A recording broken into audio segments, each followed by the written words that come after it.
সম্পর্ক শেষ হয়ে যাওয়ার পরে আপনি আস্তে আস্তে ফিল করবেন আপনাকে আসলে ঠকানো হয়েছে।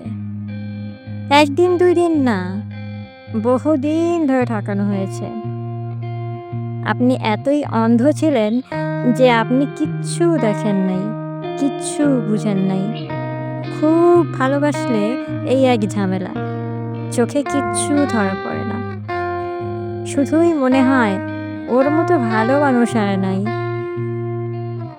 আপনি যতদিনে বুঝবেন ততদিন আপনাকে ঠকানো মানুষটা আপনাকে ছেড়ে সুখেই আছে। কষ্টে থাকবেন আপনি একাই। এরপরেই আপনার কষ্টটা বেড়ে যাবে। একটু পর পর আপনার দীর্ঘ নিঃশ্বাস বের হবে। আপনি শুধু ভাবতে থাকবেন, ও কি সবসময় আমার সাথে মিথ্যাই বলে গেল? আমাকে এতই বোকা বানিয়ে রেখেছিল?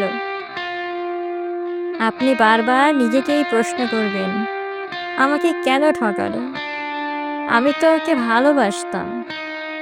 ঠকানোর জন্য ও আমাকেই পেল? আমি ওর অভিনয়টা একটুও বুঝলাম না? আমি এত বোকা? আপনার সেই মানুষটার প্রতি রাগ, জিদ কিচ্ছু কাজ করবে না আর। আপনি শুধু নিজের চোখ, কানকেই অবিশ্বাস করবেন। এত সুনিপুণভাবে আপনাকে ঠকানো হয়েছে, আপনি টেরই পাননি।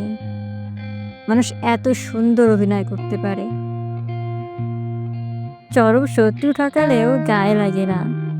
কিন্তু সবচেয়ে কাছের মানুষ যাকে ভেবেছেন, সে ঠকালে সেইটা মনে নেওয়া যায় না। নিজেকে খুব অসহায় লাগে।